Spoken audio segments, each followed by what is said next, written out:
21 janvier 2000, volume 7, Kuriboh, qui était là en janvier 2000 pour voir l'arrivée de la première end trap de l'histoire du jeu. Bon, après, vous n'êtes pas sur une vidéo consacrée au end trap, mais au end trap de la battle phase du jeu. C'est assez précis, mais voilà, ce sera uniquement ce qui s'activera depuis la main à un moment donné durant la battle phase. Donc il n'y aura pas de cylindre magique ou ce genre de cartes assez classique. C'est une autre catégorie de cartes. Donc ça va être assez spécifique, très spécifique, mais vous allez voir, il y a du monde. Il y a vraiment beaucoup de monde et il n'y aura pas tout dans cette vidéo parce qu'au bout d'un moment, sinon, c'est juste abusé. Donc j'ai fait une sélection de ce qui me paraît le plus simple. Et donc la base et l'effet de Kuriboh sur lequel on va partir, c'est que voilà, ce dernier, il annule les dégâts d'une attaque adverse. Simple, efficace, pas ouf, finalement non plus. Même pour l'époque, on préfère notamment jouer une carte comme Waboku qui offre une protection beaucoup plus efficace, tellement efficace que c'est limite l'une des meilleures cartes du deck paléozoïque actuel. Et ça me fait toujours rire quand j'y pense, mais franchement, c'est limite, c'est limite une des meilleures cartes du deck paléo aujourd'hui, c'est assez ouf. Donc voilà, Kuriboh évidemment il est pas spécialement connu pour son effet, mais plutôt pour son aspect mascotte du jeu. Je sais même pas, est-ce qu'il y a du merchandising sur Kuriboh? Est-ce qu'il y a des peluches Kuriboh, etc. Je sais même pas. Bon, je suppose quand même, enfin j'espère, depuis le temps qu'il y a une mascotte. Je sais qu'il y a des trucs pour l'Olympus Sauveterre, mais bon, Kuriboh ce serait bien qu'il en ait s'il en a pas encore. Mais au-delà de l'aspect mascotte, c'est pas une carte très intéressante. On va être honnête. Il est même pas sur Forbidden en plus d'ailleurs. Le jeu il est tellement vieux qu'il n'y a même pas Kuriboh dedans. Ça c'est quand même une dinguerie, mais ouais, c'est la réalité. Bref, on va voir comment Konami a travaillé l'effet de Kuriboh et donc le principe de Battle Hand Trap sur 25 ans. Et bah vous allez voir, il y a des belles pièces. Clairement, il y a des belles pièces. Et quelques Kuriboh d'ailleurs aussi au passage. Et on commence avec le successeur donc direct de Kuriboh quelques années plus tard qui s'appelle Tualatin. Tualatin, je sais pas trop comment on va le prononcer, il a un nom un peu bizarre. Il sort le 30 juin 2005 dans... C'est une carte promo du Jump Heroes.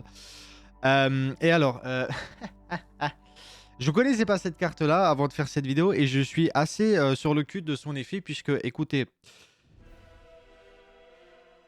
Protoss, c'est Protoss. C'est littéralement Protoss. Ce n'est pas un exercice, c'est littéralement Protoss. Alors, pour l'invoquer, il faut que tu aies minimum 2 monstres au début de la battle phase de l'adversaire. Que ce dernier ait réussi à faire le ménage intégral en les envoyant strictement au cimetière. Et après seulement, tu peux l'invoquer en battle phase et faire l'effet de Protoss. Donc tu choisis un attribut. Tout ce qui est de cet attribut va exploser sur le terrain. Et l'adversaire ne pourra pas invoquer spécialement des monstres de cet attribut le tour d'après. Voilà, donc bah écoutez, c'est plutôt simple et très très efficace. Après, bon, évidemment, c'est pas aussi fort que Protoss parce que bah tu peux pas refaire l'effet une deuxième fois le tour d'après. C'est seulement l'invocation qui va pouvoir faire cet effet-là. Et il a pas la protection de la destruction de Protoss, donc si tu colles lumière, il va exploser de lui-même et c'est un peu con. Mais bon, on est en 2005, donc après, bah en fait, paradoxalement, 2005, c'est pas non plus intéressant. Tu pourrais dire, oh putain, Protoss c'est craqué en 2025, c'est même banni pour ça. Alors en 2005 c'est pété, mais en fait justement non, parce que bah on parle d'invocations spéciales de l'attribut qui sont infaisables avec l'effet de Protoss, et en 2005 une invocation spéciale, bah c'est une invocation spéciale, genre ça arrive vraiment vraiment vraiment pas souvent, hein. Donc en fait c'est un peu balèque de faire un Protoss en 2005, c'est un peu con, mais je suis assez surpris que ça existait, et je pense que vous étiez pas au courant, mais voilà, techniquement même si Protoss est banni, on a un autre Protoss qui existe dans le jeu, donc voilà, au moins maintenant vous êtes au courant, mais c'est... Bon, c'est pas une carte qui a été jouée, moi je la connaissais pas, je pense qu'elle a marqué personne, et puis évidemment pour l'invoquer, la condition, bon bah c'est vraiment, ça y est quoi. C'est un peu strict, même pour l'époque, donc évidemment... c'est pas très utilisable, voilà, ça n'a pas spécialement été joué. Mais voilà, Protoss sera toujours présent dans Yu-Gi-Oh! C'est l'information à retenir de cette vidéo. Vous en faites ce que vous voulez, mais c'est comme ça. Bref, on continue après ce petit Protoss Made in 2005 avec bah, la carte iconique hein, de la vidéo. Hein, je pense que c'est elle, hein, vous me direz en commentaire, mais bah voilà, on y est. Gorz.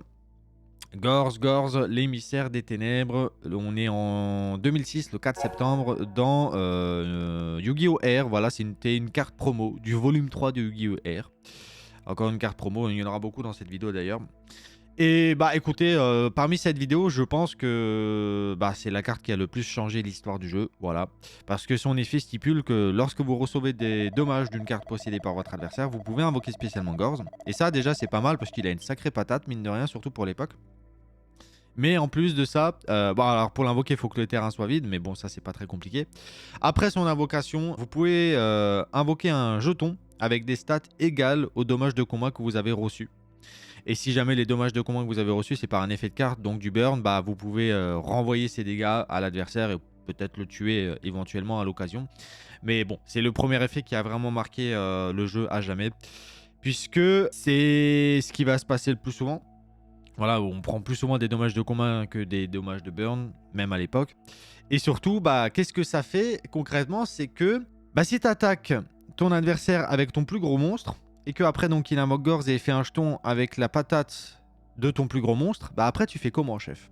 Déjà que Gorz en lui-même il a une sacrée patate, mais après bah juste tu peux pas passer le board, tu peux certainement pas passer le jeton qui vient de popper. Donc bah t'es là comme un con à devoir clore la battle phase. Lui en face il a de la patate comme pas possible et tu vas te prendre un tarif correct quoi. Donc on va dire que les anciens ont été traumatisés par Gorz et encore aujourd'hui, ça peut largement se ressentir sur Master Duel ou autre, voilà si c'est des anciens, qui n'attaquent juste jamais par principe directement avec leur plus gros monstre en premier. On n'attaque jamais avec notre plus gros monstre si ça ne tue pas parce que on sait jamais. Bon, alors évidemment en pratique c'est stupide parce que Gorz c'est injouable et personne ne se fait chier à jouer ça depuis, je sais pas moi, 10-15 ans facile quoi. Bon, 15 ans, peut-être que j'abuse un peu, mais enfin, ça fait vraiment longtemps que plus personne ne joue Gorz. Moi, je l'ai jamais croisé sur Master 2 une seule fois, même en replay, nulle part, jamais, jamais, jamais, jamais. Le jeu a beaucoup trop évolué pour ça, mais voilà, par principe, il y a des gens qui, voilà, sont restés dans. En fait, ils ont pris des habitudes et ils ne jouent pas dans Gorz, ils ne rentrent pas dans Gorz comme des cons, donc ils attaquent directement, d'abord avec bah, leur monstre le plus faible, etc. quoi. Donc voilà, pour tout ça, bah, en fait, Gorz est considéré souvent comme la meilleure battle trap du jeu. Vous me direz en commentaire, voilà, si c'est votre cas. Moi, je pense que c'est pas le cas. Il y a d'autres clients, mine de rien, qui sont intéressants, vous allez voir. Mais en tout cas, Gorz, c'est celui qui a la plus grande légende, on va dire, au sein des battle and trap. Il a fait les travaux. Comme le suivant d'ailleurs, puisque notre histoire continue avec l'Ange de la Loyauté qui sort le 23 février 2008 dans Lumière de la Destruction. Hein. Bah, c'est littéralement la cover carte du booster. Donc lui, il a fait des dégâts similaires à Gorz, mais sur un monstre lumière, puisque en damage step, il permet lors d'un combat avec un monstre lumière de faire gagner à ton monstre lumière l'attaque du monstre adverse. Voilà, tout simplement. Donc c'est évidemment énorme et ça veut surtout dire que ça va systématiquement faire en sorte que le monstre de l'adversaire va se crash. Surtout qu'on est en damage step, donc sans rentrer dans les détails, ça veut dire que l'adversaire peut entre guillemets pas répondre. Il n'y a pas spécialement grand chose pour intervenir à ce moment-là, surtout à l'époque où il y a beaucoup moins d'options qu'aujourd'hui.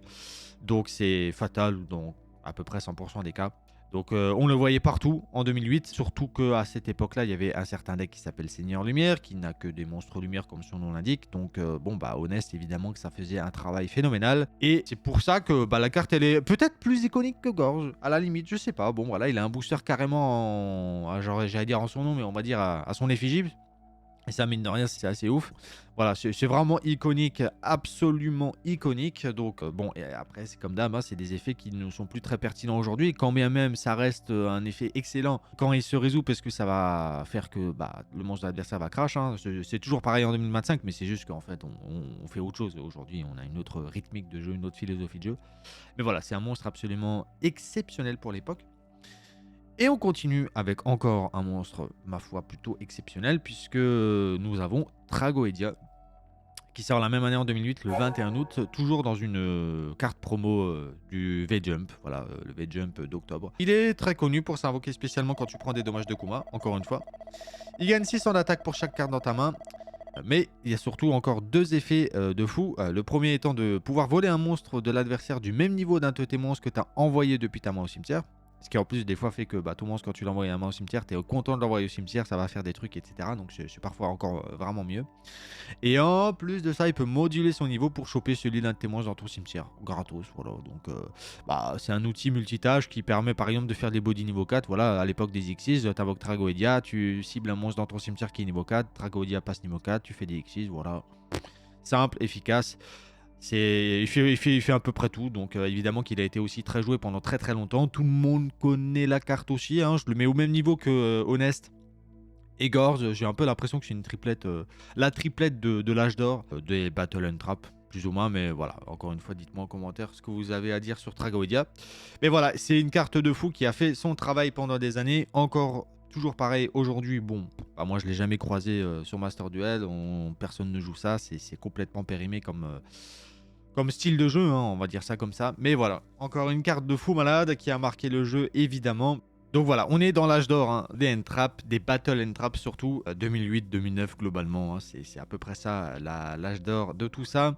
En même temps que, évidemment, les pièges aussi qui sont sur le terrain, qui elles, bah voilà, c'est une autre catégorie de cartes, on en parlera éventuellement un autre jour, mais voilà, tout ce qui est Battle Trap, pour faire simple, c'est vraiment l'âge d'or autour des années 2008, 2009, 2010, dans ces eaux-là. Et la prochaine carte, du coup, elle est également broken, toujours dans cette catégorie. Puisque bah, c'est Elle Noire Kalout, l'ombre de la lune, qui sort le 10 juillet 2009 dans Rage des guerriers, le bon vieux RGBT. Bon bah alors lui, il fait 1400 de boost en damage step sur un monstre Elle Noire, donc bah, en soi c'est pas forcément mieux que Gorz, Tragoedia ou Honest, mais en fait le truc c'est qu'on est dans un archétype cette fois. On n'est pas dans une carte isolée qui appartient pas à un archétype, là c'est Elle Noire, qui est un archétype absolument craqué, broken, tout ce que vous voulez en 2009. Et donc, comme il fait partie de l'archétype, il est cherchable dans le deck. Et du coup, Elle Noire a remporté les championnats du monde en 2009. Alors, est-ce que c'est vraiment grâce à Kalout? Je sais pas forcément, mais il a certainement participé à tout ça. Je vous mets la decklist, voilà, de Elle Noire en 2009, donc qui a gagné les championnats du monde. Évidemment que Kalout, il est bien présent, vous inquiétez pas, hein, il a vraiment marqué cette époque, parce que bah voilà, c'était un deck craqué. Moi je jouais ce deck à l'époque, voilà, quand je jouais au collège avec Gaëtan, moi j'avais Elle Noire et j'ouvrais la crise écarlate au droguiste du Bled, je me souviens encore de ça. Et après j'avais la Tin Box de Krogan. Donc ouais, c'était mon deck, hein, clairement. Après Kalout, c'est pas la carte qui m'avait le plus marqué à l'époque. Plus que ça, et puis bon, c'est pas comme si à l'époque du collège je connaissais bien les règles de la damage step. Bon, on jouait n'importe comment, mais voilà, évidemment que c'était le deck à avoir en 2009 et même encore en 2010 en Edison, hein, c'était complètement craqué. Et voilà, Kalout, il a donc énormément fait le travail grâce à sa synergie avec le deck. Et puis bon, même encore aujourd'hui, 1400 de boost, bah, sur 1400 c'est respectable. En général, ça suffit largement à faire le travail demandé, c'est-à-dire passer un monstre adverse ou faire en sorte que le monstre adverse se crash. Donc voilà, il a vraiment fait le travail, on l'aime tous pour ça. Et il a marqué l'histoire du jeu et permis à Elle Noire d'être, allez, parmi le meilleur deck de tous les temps du jeu. Allez, on va dire ça comme ça, parce que bon, ici c'est Team Elle Noire évidemment. Je noterai d'ailleurs aussi au passage, maintenant que j'y pense, bon bah Elle Noire ça reste la vidéo la plus vue de ma chaîne YouTube, il me semble. J'ai pas vérifié ces dernières semaines, mais normalement c'est le cas, donc bon, c'est que visiblement, je suis pas le seul à dire que Elle Noire c'est le meilleur deck de tous les temps. Allez hop. On va passer à la suite avec encore des belles cartes de cette époque bénite de la fin des années 2000, on va dire. Puisque nous avons un joli duo de choc avec, pour commencer, le Pendulier de combat qui sort le 14 novembre 2009 dans Puissance Absolue. Bah lui, hein, il est assez connu, hein. Si l'adversaire attaque directement, tu spé le Pendulier de combat et tu termines la battle phase. Donc tu as fait un body gratos, tu as fini la battle phase, donc tu as survécu sans problème. Qu'est-ce que tu veux de plus? C'est parfait pour gagner du temps et pour avoir donc des bodies sur le terrain. Aujourd'hui encore, tu l'inclus assez facilement dans des decks qui veulent gratter du temps. Donc ça peut être des Exodia, mais Exodia premier degré pour avoir les pièces d'Exodia, des decks stun, des decks, voilà, tous les decks qui veulent gagner du temps et casser les couilles, on va dire un peu. Bah, pendant les combats, vous avez difficilement mieux comme option. On va dire, donc même si ça reste une battle and trap et donc aujourd'hui, bon évidemment on n'est plus dans ce délire là, mais en vrai bah, il fait quand même le travail. Donc il est assez connu, j'ai même l'impression qu'il est presque le plus connu de la vidéo. J'ai l'impression de... c'est lui que j'ai vu le plus souvent dans le Yu-Gi-Oh moderne, que ce soit sur Master Duel ou ailleurs. Donc vraiment connu et pas très efficace évidemment. Et son acolyte c'est à peu près pareil, puisque c'est l'attaque de l'épouvantail qui sort le 17 juillet 2010 dans Explosion des étoiles. C'est à peu près la même chose, juste il s'invoque pas sur le terrain, mais il fait la même chose, il se défausse et il termine la battle phase. Donc vraiment, bah, ça fait le travail aussi. Donc ça permet d'avoir entre guillemets 6 copies d'une carte qui termine la battle phase. Comme ça, tu as survécu 100%. Donc il est très joué avec le Pendulier de combat aussi. Surtout qu'il est sorti voilà, quasiment à la même époque. Moins d'un an plus tard. Donc c'est vraiment un duo que j'associe un peu ensemble. Parce que bah, voilà, ils ont un effet très similaire. Ils sont sortis dans un laps de temps très court. Et ils font le même travail, plus ou moins efficacement. Donc voilà, un duo de choc, je pense que tout le monde connaît. Vous avez certainement beaucoup joué ces cartes-là pour gratter du temps dans votre deck de mort. On va dire ça comme ça. Donc voilà. Et pour finir cet âge d'or, parce qu'il vaut bien s'arrêter au bout d'un moment, je mets un petit bonus. Voilà, un petit bonus qui m'a intrigué quand j'ai fait mes recherches.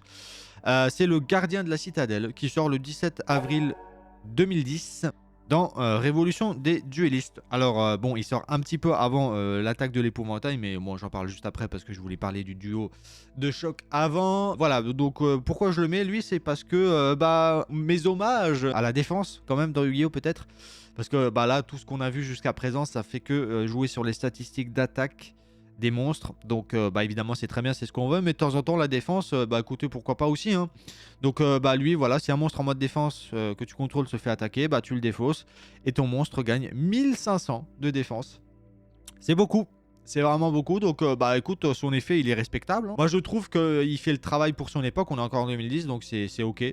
Après lui on l'a beaucoup moins vu, moi je le connaissais pas avant de faire cette vidéo, donc bah voilà.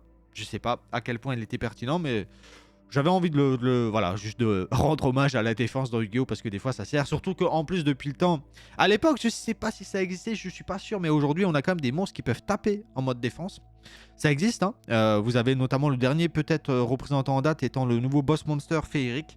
D'ailleurs, il y a un breakdown qui normalement est sorti depuis le temps, au moment où j'enregistre cette vidéo. Voilà, ça attaque en mode défense. Donc en fait, la défense, c'est l'attaque parfois. Il y a aussi Samouraï Supralourd qui est connu pour attaquer en défense. Donc, bah voilà, c'est pertinent aussi de monter la défense des monstres pour plein de raisons. Donc voilà, lui, si jamais, si vous le connaissez pas, sachez qu'il existe. Il fait quand même un sacré boost. Et puis voilà quoi. Bon voilà, c'était les années 2000. C'était 2010 encore pour la dernière année d'âge d'or, Edison, tout ça, tout ça. Mais maintenant, bah, on va se téléporter un peu, faut qu'on avance et on va basculer fin 2013 pour la prochaine carte. Et donc, bah, en 2013, le jeu il a quand même déjà bien changé, les X6 sont arrivés. Et l'année d'après, le jeu va basculer en 2014 dans ce qui est souvent appelé l'ère moderne de Yu-Gi-Oh! Avec le booster, l'Alliance des Duellistes. Et voilà, le Power Creep a fait son travail et on considère qu'à partir de là, on est dans le Yu-Gi-Oh! Moderne. Donc évidemment, il y a tout qui change en termes de philosophie de jeu, de philosophie de deck building. Et les Battle Traps, les Battle End Traps sont globalement trop lentes et n'ont plus grand intérêt. Évidemment, sauf exception, comme on va le voir un peu plus tard. Mais voilà, le jeu, il a changé à partir de ce moment-là. Et la première carte qui va ouvrir le bal de cette nouvelle époque, c'est l'épéiste de Révélation de la Lumière qui sort le 21 septembre 2013 dans le Duelist Pack Yuma 2 Go Go Go et Do Do Do. Voilà, bah, elle se spé lors d'une attaque directe et si la def de cette carte est supérieure à l'attaque du monstre qui attaque, ce dernier les détruit. Et après, il offre une protection au combat à un monstre X6 qu'il a en matos, puisque bah, on est en 2013, donc c'est l'époque des X6. Voilà. Donc bah, en soi, son effet, il est pas dégueu. Il a beaucoup de défense, et il permet de péter le monstre adverse. Il se spé en body, et puis derrière, tu peux faire X6. Il fait une protection à la X6. C'est pas nul, hein, mais bah, moi, je le connaissais pas avant de faire cette vidéo. Sûrement que bah, vous non plus, peut-être. Et bah, malheureusement, elle sort trop tard. Voilà, ça va être souvent le cas. Hein, maintenant, à partir de maintenant, je vais souvent dire putain, pourquoi tu sors que maintenant, chef? Et il y en a un ou deux, vous allez voir, c'est assez hallucinant et incompréhensible. Mais bon, à pas grand chose, il aurait pu être assez pertinent, mais là, voilà, c'est trop tard. C'est trop tard, même si on va quand même l'avouer, je le trouve en tout cas pas mauvais sur le papier. Bref, on va ensuite continuer en 2013, juste un peu plus tard, en novembre, le 16, avec le Kuribo Arc-en-Ciel, voilà, qui sort dans l'héritage des Braves. Bon, voilà, lui, il fait les choses assez différemment car il s'équipe de la main à un monstre adverse qui attaque et ce dernier ne pourra plus jamais attaquer tant qu'il sera équipé avec le Kuribo Arc-en-Ciel. Et si jamais il est dans le cimetière, il peut aussi se respect pendant une attaque adverse. Donc c'est intéressant quand même le principe de bloquer en permanence les attaques d'un monstre. Donc c'est pas dégueu en soi, mais bon. Bah, on est fin 2013, donc bon, c'est dommage. Hein. Voilà, en fait, c'est des cartes, faut juste se dire qu'à l'époque, dans les années 2000, ça aurait été vraiment bon.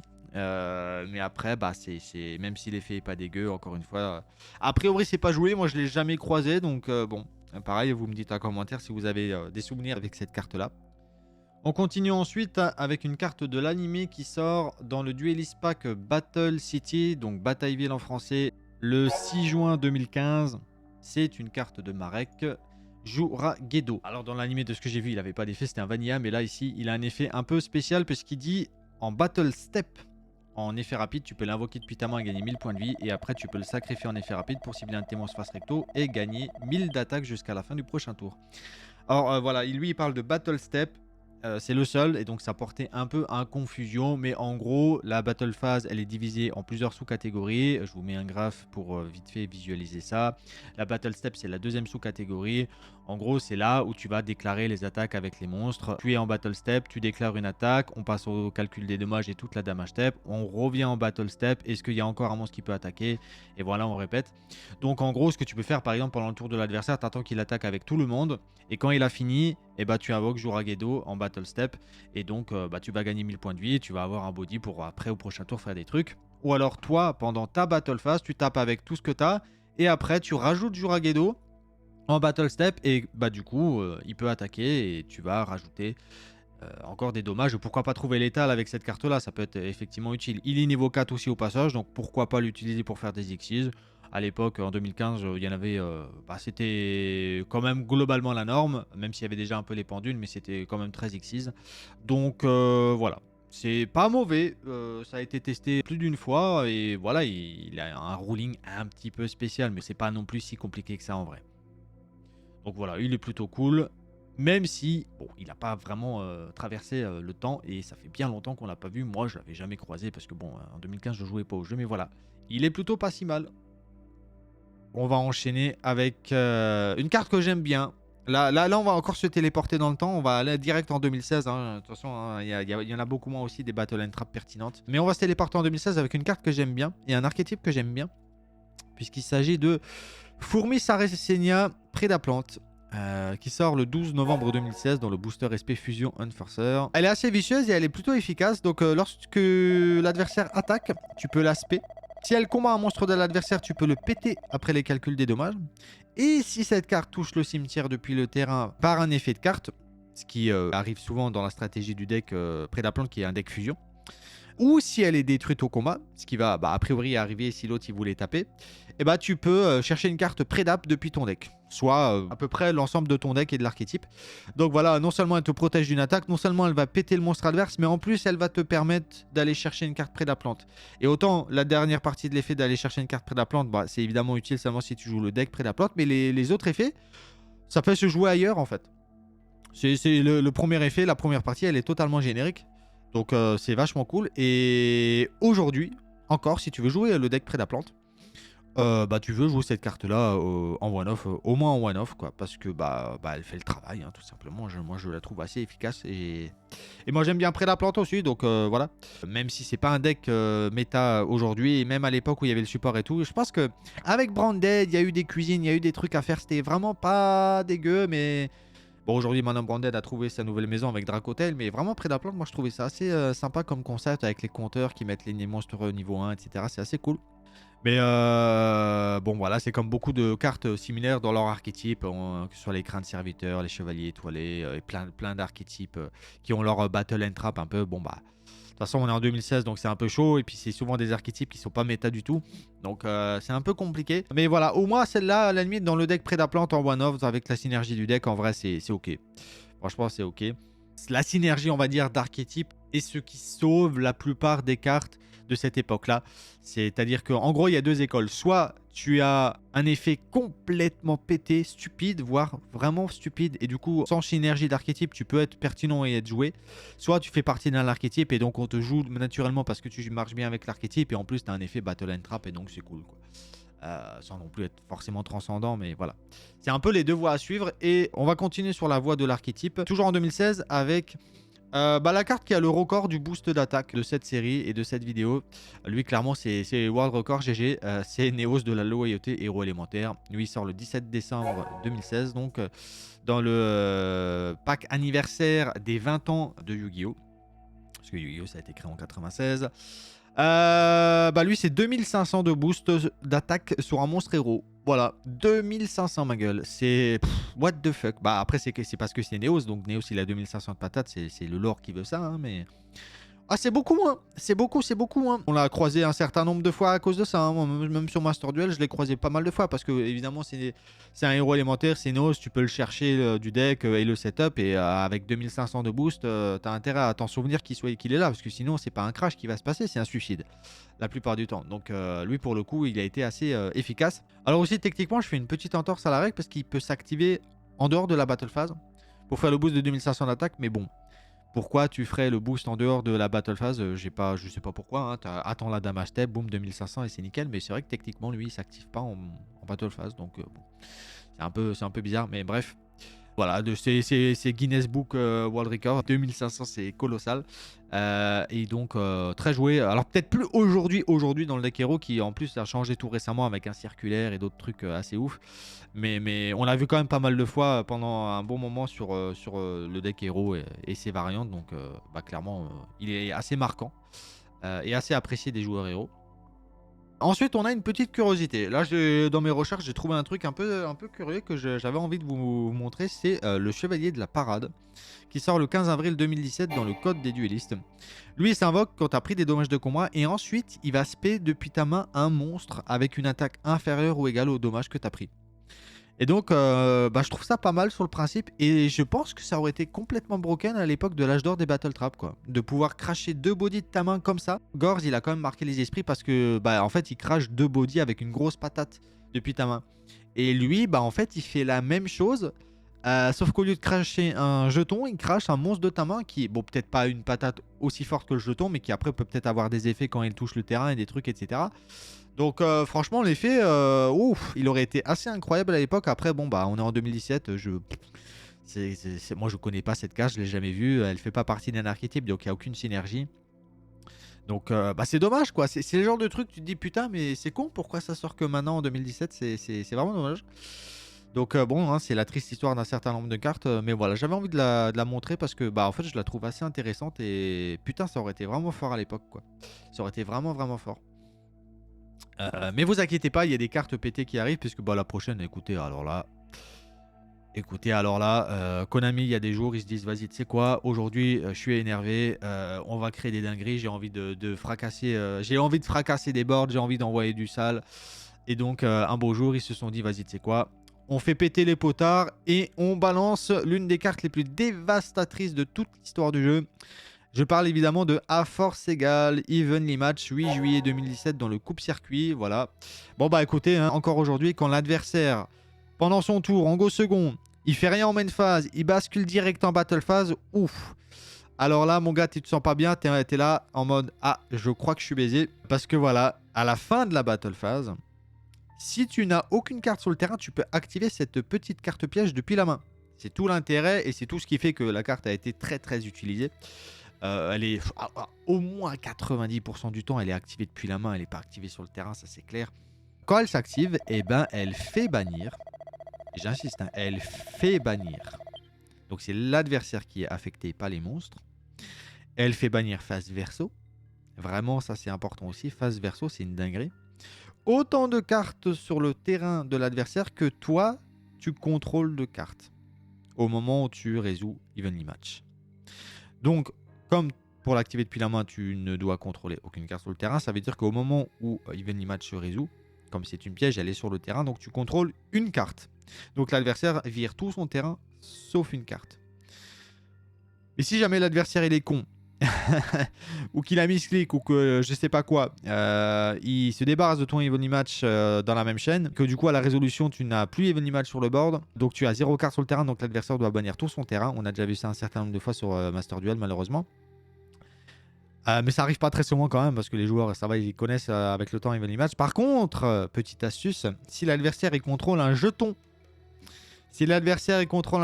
au hasard peut-être le jeton Nibiru, ce qui est arrivé très souvent, et les jetons ils peuvent pas être bannis face verso, ça c'est interdit par le règlement. Donc ça veut dire qu'il doit bannir absolument tout le reste et se retrouver avec un vieux jeton. C'est aussi un truc qui est arrivé souvent à l'époque de Brave Token, quand c'était pas mal joué, qu'il y avait donc les jetons Brave Token. C'est là que je m'en souviens notamment de ce petit ruling sympatoche. Voilà, donc c'est dévastateur de fou malade, sauvagerie absolue, enfin bref, faut appeler ça comme vous voulez, c'est un truc de fou. Moi j'ai une carte que j'aime bien, évidemment, parce que j'aime le go second, j'ai beaucoup utilisé ça. Voilà, n'hésitez pas à faire à nous faire part de vos traumas en commentaire. Hein, ça peut peut-être devenir une réunion de gens traumatisés d'Evenly Match, mais voilà, là pour le coup, n'hésitez pas parce que c'est vraiment une carte qui fait débat. Hein. Là pour le coup, c'est une carte qui a fait débat en mode ça y est, c'est trop fort, faut la bannir ou je sais pas quoi. Ça a fait débat. Bref. On continue avec quelque chose d'un peu plus simple. On va redescendre un coup avec le serpent prohibitif qui sort le 23 juin 2018 dans le structure deck Masterlink. Lui, au début de la damage step, s'il y a un monstre lié, un cybers, combat un monstre de l'adversaire, tu peux envoyer cette carte depuis ta main au cimetière, renvoyer le monstre de l'adversaire à la main. Et lorsque ton monstre cyber se détruit un monstre de l'adversaire au combat et l'envoie au cimetière, tant que cette carte est dans le cimetière, tu peux bannir une autre carte depuis le cimetière. Puis cibler un monstre cybers de max niveau 4 dans votre cimetière, ajoutez-le à votre main. C'est une version longue pour dire que le serpent prohibitif peut se reboucler sur lui-même et se récupérer lui-même depuis le cimetière assez facilement. J'ai beau avoir relu 15 fois l'effet, je ne vois pas de contradiction avec ce que je viens de dire. Il peut se remonter lui-même en main et refaire son effet et renvoyer le monstre de l'adversaire à la main. Bah, c'est très très efficace, notamment quand c'est un monstre de l'extra deck, donc il n'est pas renvoyé en main, il est renvoyé dans l'extra deck et là c'est terminé, donc c'est vraiment pas mal. Je trouve. C'est une carte que j'ai jamais vue. Pourtant, voilà, on est en 2018. C'est un truc cyber. Aujourd'hui, avec toutes les synergies cyber, ce serait tutorisable de 15 façons différentes. Enfin, c'est vraiment très facile à activer, etc. Mais bon, toujours les mêmes raisons. En 2018, on n'a pas envie de jouer des Battle and Trap et de se faire chier avec ce genre de choses. Mais pour une Battle and Trap, je la trouve très très loin d'être dégueulasse. Voilà, je sais pas si ça avait été joué. Hein, de ce que je sais sur l'histoire du jeu, pas spécialement. Mais franchement, voilà, moi je la trouve sympathique cette carte. On continue ensuite avec quelque chose de... Alors là, franchement, c'est assez hallucinant, vous allez voir, puisqu'il s'agit de la déesse de la douce vengeance, qui sort le 8 septembre 2018 dans l'extra pack 2018. Alors, bon, je suis pas un expert de l'animé, mais j'ai cru comprendre, et bon, quand tu lis les faits, c'est un peu cramé, que bah, c'est une carte de l'animé. Ouais... le duel en scénarium plus quand ça a été activé, parce que bah, vraiment son effet c'est gaulerie. Quand on t'attaque, que t'as rien sur le terrain, et que la seule carte que tu as en main, c'est cette déesse de la douce vengeance, eh bien, tu peux la défausser. Et tu détruis absolument tout le terrain adverse. Et après, tu invoques spécialement un de tes monstres depuis le deck. Et donc, logiquement, bah, derrière, tu repars full combo. Voilà. Bon, moi, j'appelle ça du bullshit absolu. Mais c'est le syndrome de l'animé, quoi. Hein. Je suppose qu'il y a eu un duel dans un épisode de je sais pas quelle saison où le héros, oh mon dieu, il va perdre, c'est pas possible, ce n'est pas possible. Et là, bam, déesse de la douce vengeance, je t'explose ton terrain, je te défonce, je spé mon monstre, je repars au combo, bam, bam, bam, bam, bam, et hop. Voilà, c'est du scénarium, c'est du bullshit, c'est tout ce que vous voulez. Donc l'effet il est extraordinaire, les conditions pour l'activer sont nulles à chier et de toute façon en 2018 c'est pas là-dessus qu'on va compter pour gagner un duel, donc évidemment que c'est pas joué, mais alors putain c'est très drôle. Donc si ça vous est arrivé de vous prendre ça, ça m'intéresse. Je sais qu'il n'y a pas de replay secret dessus, donc voilà, il n'y a pas d'archive de ça, mais j'avoue que ce serait très drôle. On continue avec le Kuribo Pot Artiste, et encore c'est pas Kuribo, c'est Kuribobble Pot Artiste qui sort le 22 décembre 2018. Dans le Premium Pack 2019, lui, il se spé lors d'une attaque directe, il transfère l'attaque sur lui-même et tu gagnes des points de vie au lieu d'en perdre. Et donc, moi, j'aime bien la tech de gagner des points de vie au lieu d'en perdre. Même si, évidemment, en 2018, c'est un peu pourri, c'est un peu useless. Mais par contre, il y a un truc qui peut peut-être se passer avec cette carte-là. C'est que dans Yu-Gi-Oh! En général, il y a une mécanique qui est vraiment sous-exploitée. C'est la mécanique de gagner des points de vie. Il n'y a que le deck Aromage qui s'amuse à jouer autour de ça, mais c'est un peu le seul, et donc voilà, c'est sous-exploité. Donc si un jour Konami fait vraiment des trucs craqués intéressants autour du gain de points de vie, bah je sais pas, bon, le Kuribobble Pot Artist ça reste une Battle and Trap, donc c'est toujours pas le même problème, mais peut-être qu'il trouvera un peu plus son chemin dans ce genre de truc, je sais pas, voilà, j'ai envie de le mettre pour cette version des Battle and Trap qui fait gagner des points de vie, mais bon, voilà, il n'y a pas de... Enfin, Battle and Trap c'est nul en 2018 et en plus la mécanique de gagner des points de vie, tout le monde s'en bat les couilles aujourd'hui. Donc c'est une mécanique qui ne fonctionne pas pour l'instant. On continue une année plus tard en 2019, le 21 septembre, avec le moustique de fumée qui sort en tant que bonus de subscription, enfin d'abonnement au V-Jump de fin d'année 2019. Bon voilà, c'est des trucs de V-Jump comme souvent. Alors lui je le connais bien, je l'avais un peu joué sur Master Duel avec le deck Stromberg 8 Axis parce que voilà, il intervient en damage step, se spé, divise par deux les dégâts que tu aurais pris, tu termines la battle phase, donc il fait un bon effet de protection pour éviter que tu meurs, mais surtout en fait après il peut copier le niveau d'un autre de tes monstres Donc dans le deck 8 axis, justement, je ciblais un monstre de niveau 8, il passait niveau 8 et je faisais une Exis 8 bah, dans le deck Stromberg. Et, bah, il faisait vraiment le travail, quoi. Je l'aimais bien. Je le jouais un petit peu et c'est juste, c'était. En fait, quand il intervient en damage step, c'est plus flexible que juste quand tu te fais attaquer directement ou des trucs comme ça. Voilà, c'est la damage step. Donc en plus, il est difficile à interrompre. Il est quand même assez moderne, hein. On est en 2019, donc c'est pour ça il est pas mal du tout. Et comme on l'a vu avec Tragoedia, le fait de pouvoir moduler son niveau, c'est vraiment intéressant. Avec tous les outils qu'on a envie de sortir de l'extra deck. Donc voilà, moi je le trouvais efficace à l'époque. Donc voilà, j'ai un petit affect avec lui. Et même encore aujourd'hui, il peut peut-être servir à 2-3 trucs. Donc il est bien ce petit moustique de fumée, il est bien, il est bien. Ensuite, bon, on a le frérot, hein. Là évidemment je me fais plaisir, mais on a un guerrier ancien qui rentre dans cette catégorie, le terrifiant Zhang Yuan, qui sort le 11 janvier 2020 dans le Code de l'éternité. Bah lui, voilà, il intervient dans un combat impliquant un guerrier ancien. Il s'invoque en damage step pour baisser l'attaque de l'adversaire de 1000 d'attaque, ce qui normalement suffit largement à faire en sorte que bah lui il crache si c'est lui qui a tapé ou moi je le tue si c'était moi qui ai tapé. Et comme on est en damage step, bah ça va déclencher le deuxième effet du terrifiant. Lorsque tu pètes un monstre au combat, tu peux péter une carte de l'adversaire en bonus, et donc en damage step, si tu fais son effet en damage step. Et en plus, il dit que les autres guerriers anciens sont pas destructibles au combat. Petit bonus à la limite, pourquoi pas. Il est évidemment cherchable dans le deck sans aucun problème. Voilà, le terrifiant, ça marche quoi. Quand c'est une synergie d'archétype, que c'est cherchable dans le deck, donc tu peux le mettre en one-off, il fait le travail quand il arrive. Voilà, moi je l'aimais bien, je le trouvais assez efficace. Donc, bah, comme quoi en fait, ce genre d'effet, en fait, ça peut être encore pertinent aujourd'hui, même en 2025. Il faut juste que ça fasse partie d'un archétype et que ce soit très efficace dans l'archétype, ou alors que ce soit un evenly match par exemple, et que la carte elle toute seule elle te fait gagner le duel et retourne la table littéralement. Donc c'est encore possible. Et on continue avec une belle carte aussi assez connue qui est sortie en 2020 avec le Gardien Slime qui sort le 30 mai 2020 dans le Duelist Pack Duelist of Gloom. Voilà, si tu reçois des dommages de combat ou des faits, tu peux invoquer spécialement cette carte depuis ta main. Durant le calcul des dommages, si elle combat un monstre de l'adversaire, tu peux faire gagner à cette carte une défense égale à l'attaque du monstre de l'adversaire. Ce qui veut dire que bah il va rien se passer. Ça va faire, admettons, 3000 d'attaque contre 3000 de défense, il se passe rien. Voilà, t'as survécu, t'as encore ton monstre sur le terrain. C'est super efficace. Et en plus, si jamais l'adversaire s'en débarrasse et l'envoie au cimetière, eh bien, il va chercher une magie piège depuis son deck qui liste le dragon et les deux rats, donc l'archétype en question. Et bah, ça fait le travail. Ça fait le travail. Hein. Beaucoup de gens amateurs de l'anime l'ont joué. Zulu a dû le jouer plein de fois quand il faisait des duels avec cette carte-là. J'ai souvenir de ça. Voilà, c'est efficace. Voilà, c'est une carte de 2020, donc évidemment, elle fait le travail. Après, ça reste un deck fun. Hein. Ça quittera jamais les frontières du fun, ce genre de truc. Mais bah, pour le coup, il fait le travail dans son deck, donc il est assez connu pour ça. Et on lui demande pas spécialement plus hein, pour le coup, donc bah écoutez, c'est validé, hein, c'est une bonne carte.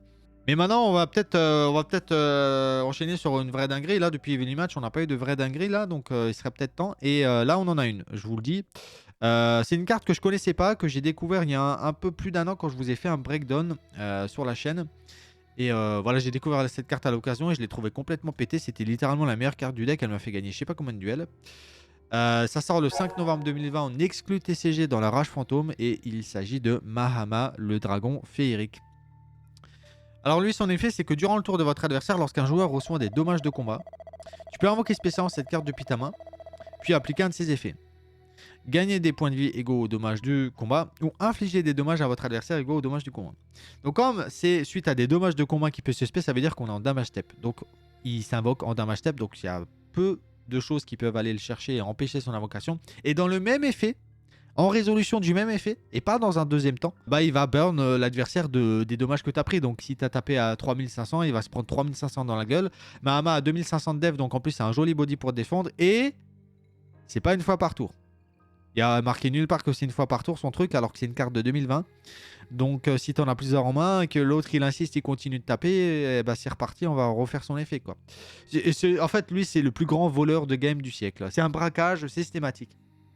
C'est tout le temps un braquage systématique parce qu'en plus je pense que les gens dans les decks burn, qui donc souvent sont des decks full back row où tu 7-5 passes, bah ils se disent oh, bah voilà c'est un deck, c'est sur le terrain qu'il y a la menace, dans la main il va rien se passer d'intéressant à part des end traps génériques, c'est bon tu vois je peux y aller. Sauf qu'en fait, bah, le cylindre magique plus, il est dans la main. Et quand il arrive, t'es mort. Voilà, t'es mort de chez mort. Donc c'est une carte qui a été... Enfin, voilà, quand je l'ai testé, clairement, ça a été le MVP de loin. Et il est vraiment efficace pour le coup. Sincèrement, il est vraiment efficace. Donc je vous le conseille de l'ajouter dans vos decks burn. Hein. C'est la meilleure carte burn actuelle dans Yu-Gi-Oh! Je pense. C'est littéralement. Et bah, c'est une très bonne battle and trap pour ça. Et voilà, après, c'est stratégie burn. Donc ça, c'est pas méta. Ça va pas gagner un YCS, mais... Ah, ils ont fait fort quand même. Hein. Franchement, ils ont fait fort. Et alors, s'il était sorti à l'époque, dans les années 2000, ouf, il aurait peut-être pris la banlist, hein, carrément, je pense, parce que ça aurait été un peu trop fort. Mais ouais, franchement, très bonne carte. Très, très bonne carte. Et maintenant, la suite. Alors, la suite, elle est bizarre. Ah, la suite, j'avoue, là, maintenant, c'est peut-être la plus grande interrogation que je vais avoir dans cette vidéo, puisque la suite, le 16 janvier 2021, bah, c'est l'ange de loyauté des ténèbres. Voilà, évidemment qu'Honest, qui jouait avec les monstres lumière, il a son équivalent ténèbres, mais son équivalent ténèbres est sorti 13 ans après. 13 ans après la guerre, donc c'est dans Foudre amplifié. Voilà, il fait la même chose que Honest, sauf que voilà, au lieu de booster ton monstre lumière, c'est le monstre de l'adversaire qui voit son attaque diminuer de sa propre attaque. Donc bah il passe à 0 et voilà, il va y avoir le crash comme avec Honest, mais on est en 2021 quoi. Qu'est-ce que c'est que cette merde? Pourquoi en 2021? C'est dommage parce que il serait sorti à l'époque, bah tu le rentres dans le deck L noir. Voilà, il aurait atterri dans un noir qui est un deck ténèbres et bah on aurait continué de jouer Kalout, je pense. On aurait fait un petit mix Kalout, Ange de la loyauté des ténèbres, je sais pas trop, mais il aurait trouvé sa maison avec Elle Noire et bah voilà, il aurait fait le travail. Mais bah, 2021. Écoutez, dites-moi si vous connaissiez pas cette carte carrément, parce que je pense que c'est possible qu'il y a des gens qui savaient même pas qu'il y avait une version ténèbres de Honest, hein, parce que bah voilà, hein, c'est... Je sais pas, ça c'est vraiment des interrogations, il y a des cartes, elles sortent dans des timings, mais c'est souvent l'histoire de pas mal de decks, de pas mal d'archétypes, c'est des timings de sortie, des trucs, si tu... Regardez par exemple, là maintenant j'y pense, au moment où je tourne cette vidéo, on est fin novembre 2025, sur Master Duel, il y a le prochain pack qui a été annoncé pour le 25 novembre et il y a le support White Forest dedans. Et par exemple, à l'échelle de Master Duel, ce support White Forest, il sort... Yo, mais il sort 15 ans après la guerre, c'est incroyablement tard, quoi. Oh là là. Mon Dieu, qu'est-ce que c'est tard, qu'est-ce que c'est tard de chez tard, quoi. Donc il y a des decks, il y a des histoires d'archétypes, il y a des trucs, des fois... Je sais que notamment, il y a... ça m'avait marqué, c'est le deck Peluchimal, les peluches, là. Le patchwork des peluches, cette carte-là est sortie trop tard en TCG à cause des soucis d'import de mémoire. Et donc, ça a fait que le deck, il a jamais vraiment pu briller parce qu'il n'a pas eu le patchwork à temps. Et le temps que le patchwork débarque, après, on était passé à autre chose. Et du coup, Peluchimal, ça a jamais vraiment été méta. Alors que ça aurait largement dû. Ça, c'est une histoire qui m'avait marqué. Donc voilà, c'est souvent comme ça. Des fois, dans Yu-Gi-Oh, il y a des trucs, putain, faut les sortir. Sinon, après, c'est trop tard, quoi. Et bah, l'ange de la loyauté des ténèbres, lui, il rentre clairement là-dedans. Donc, bah, pourri, nul à chier, injouable 2021, ne fait pas partie d'un archétype, donc aucune synergie avec qui que ce soit. Donc, c'est 0, quoi. Malheureusement, c'est 0. Voilà. Bon, mais on va pas finir avec Ange de loyauté de la ténèbre. On a une autre carte un peu spéciale pour finir qui sort le 4 février 2021 dans Vortex Embrasé. Il s'appelle le dragon de la tempête déchaînée Beaufort 9. Rituel. Voilà, une carte rituelle Beaufort 9, il est assez spécial. Donc il peut s'invoquer avec le souffle des acclamations. Je n'ai jamais vu cette carte de ma vie, ni Beaufort 9 d'ailleurs, j'ai jamais vu cette carte de ma vie. Lorsque le monstre de l'adversaire déclare une attaque directe, tu peux défausser cette carte, tu annules l'attaque et tu annules les effets du monstre. Et l'annulation, elle est permanente. C'est pas marqué que c'est jusqu'à la end phase, c'est permanent. C'est assez rare pour être souligné. Et après, en effet rapide, s'il est sur le terrain que tu l'as invoqué par rituel, tu peux cibler un monstre face recto contrôlé par votre adversaire et tu renvoies le monstre de l'adversaire en main avec cette carte aussi. Tu renvoies Beaufort 9 et le monstre de l'adversaire dans la main. Et donc après, tu peux refaire son effet depuis la main pour se redéfausser. Il y a une histoire de boucle éventuellement avec ce truc-là, mais bon. C'est une carte rituelle, donc ça veut dire que c'est une giga bricasse potentielle dans ta main. Je sais pas s'il fait partie d'un archétype plus que ça, je connais pas du tout cette carte-là. Donc bon, je sais pas si des gens connaissaient voilà, le Beaufort 9. Son effet en soi, voilà, hein, la tag de negate permanent le monstre de l'adversaire qui a osé attaquer, c'est un truc qu'on n'avait pas encore vu dans la vidéo, donc c'est pour ça que je le mets. Et parce que bah, c'est aussi le dernier de cette vidéo en 2021, voilà, avec une rituel, bref. Donc c'est un peu chelou, mais bon, c'est nul, hein, c'est pas joué, moi je l'ai jamais vu, je le connais pas du tout, et bah, je sais pas si vous l'avez déjà croisé quelque part, mais bon. Voilà, donc c'est un peu là-dessus que ça s'arrête pour cette vidéo sur les Battle and Trap. Voilà, on a vu que bah, il y avait un âge d'or dans les années 2000, on a fait qu'enchaîner les bangers, on a vu qu'il y avait des sacrés dingueries un peu plus tard, que la synergie d'archétypes, c'est ce qui fait le travail aujourd'hui. On a vu des trucs qui sortent dans un timing, tu sais, vraiment l'ange de la loyauté des ténèbres, je n'ai pas la line, je ne comprends pas. C'est comme ça. Et bah voilà, donc c'est un peu ça l'histoire du power creep, des battle and trap, on va dire, dans ce que j'ai voulu mettre en avant, parce que voilà. En fait, il y a deux catégories d'histoire du power creep. Il y a les vidéos où je peux mettre toutes les cartes de la catégorie parce que bah il y en a pas tant que ça et donc je mets tout. Et il y a des catégories comme celle-là ou Monster Reborn où il y en a beaucoup trop et donc je mets pas tout. C'est une sélection, hein. Clairement, c'était une sélection de ce qui était le plus pertinent selon moi, ce que j'avais envie de mettre, etc. Pour raconter un peu cette histoire de power creep. Donc voilà, vous inquiétez pas si j'ai pas mis votre chouchou fétiche de votre archétype. Donc bah voilà, comme dit, on enchaîne un peu sur les histoires de Power Creep. J'ai envie de vraiment faire ça pour les temps à venir, hein, jusqu'à nouvel ordre. J'ai pas spécialement envie de faire autre chose. Donc moi j'ai des idées de ce que j'ai envie de faire. Comme la dernière fois, mettez-moi ce que vous avez envie que je traite dans l'histoire du Power Creep et je le mets éventuellement dans les idées que je peux faire.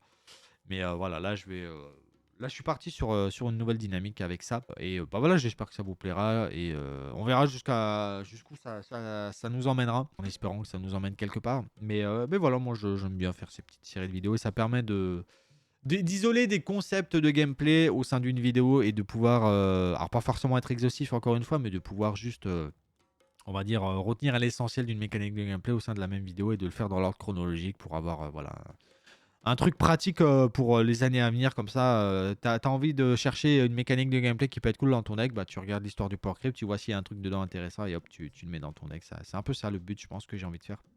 Ça rejoint un peu, c'est un peu la suite logique du dictionnaire des staples que j'avais fait à l'époque, où je voulais réunir des concepts de gameplay au sein du même endroit. Donc voilà. Allez bref, sur ce sera tout pour cet épisode 5 du coup de l'histoire du Power Creep, et je vous dis à la prochaine pour le 6e épisode. Ciao.